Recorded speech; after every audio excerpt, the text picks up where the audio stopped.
Good morning. Now I can say it in person. So anyway, I decided to get started on the tail of the squirrel. This is going to be a Kaibab squirrel, but I have to go and find pictures that give me everything I need to know. And so unfortunately, there are not enough pictures of Kaibab squirrels, but they're so close anatomically to a gray squirrel that I thought, well, I'll just look at pictures. And I did not refine the feet, just so you know, the hands. None of this is refined yet. It's very, very rough. Good morning, Mark. But I just wanted to kind of do this overall because I only have next week. And then I'm kind of going dark for a week because of our move. But then, of course, I'll be back the following week. And my goal is to really refine all of these sculptures that I've been demonstrating, and then do a what I call a canned video that shows the start to finish. So in my little tray here, I wanted to show you what I did to get started. And I had gotten started, and so in between my foil, I have this very floppy beginning of a tail. And I'm going to do one half and then the other half. And you can, there we go, kind of see how I'm getting started on that. And I'm sort of fitting it like that because what I want to do, in fact, I need to let it probably cool a little bit. And you know what? If it's not exactly right, I'm going to heat it up again. And when I say heat it up, this is my heat pad and it's on low right now. And then I have my clay underneath. It's kind of hard to see here. That I can add. Now you can see it a little bit, but it's very soft, very hot right now. But if you do another layer, that's what I did to put the part that I want to keep soft. So you can have sort of a layering effect that serves various purposes on your heat pad for this kind of clay. And anybody who's new, it's Chavant sulfur-free fine art sculpting clay. Let me go to the close view for a moment. I'll just show it again. And it's the hard variety because when it's cold, or not at cold, but at room temperature, it's very hard and you can really get great detail out of it. And that's the whole idea. So you just warm it up a little bit to make it workable. And let's put it where people can kind of see it. And then let's change my camera view a little bit here. So what I'm going to do is, while this is still a little warm, and if you mess up the shape, let me get where you can see it all. You can, when you warm it up, you can fix that. So I'm going to lay it down and just start to work on half. Now, what I also did was, and let me just show you this view here before we go to where I'm working. I've been really debating whether to get rid of this big screen computer because I can't upgrade it anymore. It's so old, but it still shows pictures and the internet. And I hope that kind of thing might be helpful. And in my new studio setup, I think I can put it closer because even though I can show videos and pictures on this screen, it's nice to have that there for me to work with too while we're going together. So I might try to hang on to that big old iMac. It's over 10 years old for a little while. But anyway, let's go to the view where you can see what I'm doing. So I have this sort of templated out tail. And I, meanwhile, went online and I looked at a lot of different sculptures. I typed in squirrel sculptures and sculptures in bronze of squirrels in all different ways. And what I found was very interesting. There's a lot of fanciful, stylized views, excuse me, of what this tail is going to look like, or what their tails look like. And I thought about what this tail would look like. And I thought, how do I want to best try to capture that sensation of that kind of tail? And what you can see is a lot of these parts are not like just long out to here, but they're chopped to a certain length. So as if you almost picture yourself having this stick and certain lengths coming out. but not just long lengths that just go nowhere or where they're not where they're not supposed to go. So you want to really pay attention to, and I just will use this as a pointer, to seeing the lengths of the hair and how they come out and the angles they come out. So it doesn't come from here to here, it comes up and then up and then up and then up at an angle. So I really want to pay close attention to those angles as I do this. You know, it's going to be in clay, so it's never going to look exactly like fur. And these are kind of clubby looking ends, and I would not leave it with that. But how I've been starting, and just to show you, I'm just getting the clay on there and trying to pay attention to the direction. The direction is more important than the shape almost right now. So this is very hot. I didn't cool this down enough before I started, so I'll bring out a bunch of it. And what I'm going to do is just lay on, ouch, I didn't let it cool down enough. Let me get this view so you can see what I'm doing. All right, so I'm going to, or lie down, clay, and try to create that sense of direction that I'm seeing in the picture. And I keep looking up at my picture because see how it comes up here? It comes up, not across. And that's important to me, that I try to capture that. So it'll look very rough at first until I establish the length and the direction of the fur. That's what I'm trying to do in the beginning. So let's see, right in here I could put some, and I'll go all the way up like this very rough sort of beginning to the work. And I'll do the one side, and then I'll flip it around and work on the other side. Let me take a look at that. So I'm, you know, it's very rough, but I'm getting a sense that it's looking like the direction I'm seeing on that squirrel. So if I were to put it up here, and I'll probably pin, I mean, look how rough that is, but look what we're getting, the short looking lengths that are overlapping. That's what we want.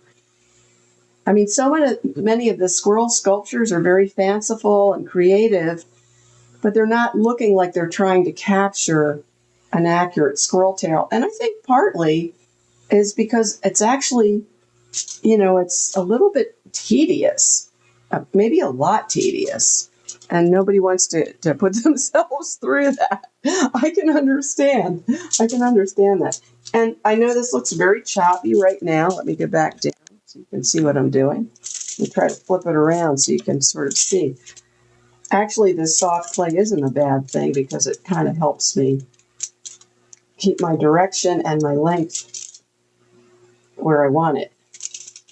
So you're going to do different ways to, or try different methods to accomplish the same thing. That's fine. But you definitely want the sense of overlapping, almost like shingles, but directional pieces that make sense, that look logical and go with the picture. My hand's in the way. I'm sorry about that. So I'll get some more. And if the clay softens, then I would just add some pieces as well.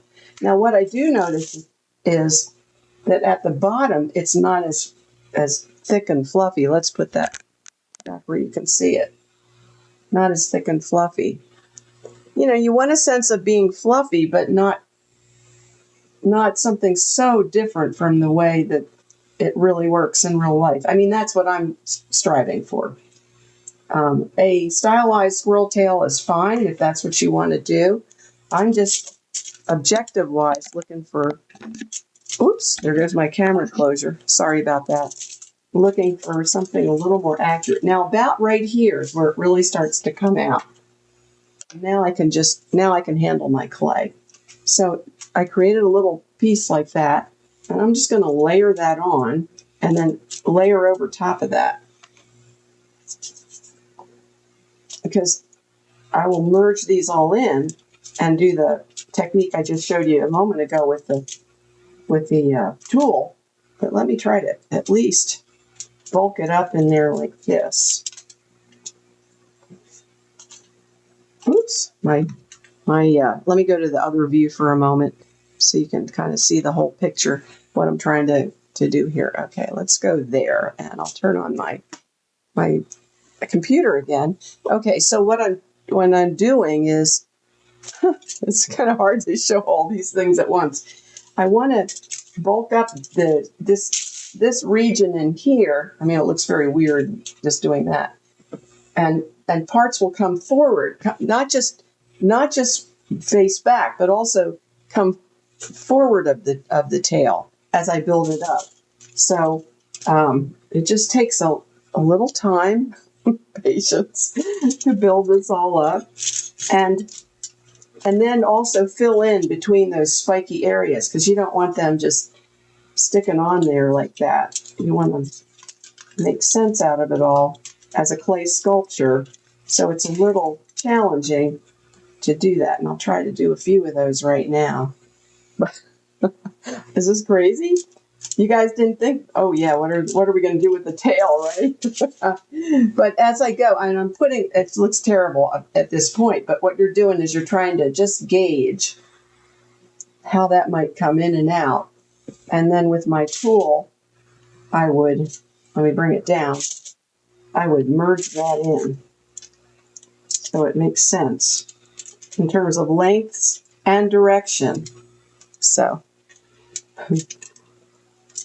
but after looking at a lot of the different sculptures online, I thought, we'll do the best we can, because it's clay. What are you going to do? I mean, I don't think it would be very nice to put something like a plush toy type squirrel tail on your sculpture. I think it needs to be stylized to a degree in clay to be have more integrity as a sculpture, if that makes sense, right? So I would work on that until I get that illusion of pieces, as I see there, they're coming straight up, and let's fit that on there better so you guys can see it. It looks crazy right now. I don't think it'll look so crazy though when I'm done, because I can kind of see where I want to take it. And there's also an element of just maneuvering the clay with your hands. Some people will be more skilled at pushing the clay where they want it and on the first try. Other people, and I try to include myself, you know where you want to go with it, but you have a little trouble maneuvering the clay. You're not fast, for example. It just takes a little more motor skill and time to maneuver the clay the way you want it. One of the things that gets you better over time is the more you practice, the more that falls into place. That part where you feel like you can't push it with your hands where you're thinking of it. You think one thing, but you can't do it with your hands. Well, just practice will really, really improve that. A lot of times you can think about how many times you can visualize something, but you can't necessarily make it happen. Now it looks really clubby and awful, but what we'll do is I'm going to go through and merge it and look carefully and check my lengths and just make sure that it's a very logically flowing design, logic based on the real squirrel. And then, of course, at the end, I'll brush it. So there won't be any of these like clubby ends that you're seeing there. But it just takes patient building. And as you can see, it's not going to be fast. Where I see a mistake, I can pinch with my hand. I can pinch with my tool. And it comes out here like that. I'm looking and up. So we'll get there. We'll get there. It doesn't look like we'll get there. Not right now, but it will. This is a great way to push in the clay. You add some, it looks very clubby, and you push it in, and then it magically will fall into place. So anyway, that's all for today. I can't believe it's Friday. Let's see how far I can get so I can show you something reasonable by next week. And I will see you on Monday. This is my last week before I have off for a week because of moving. I hope you all have a wonderful weekend. Thank you.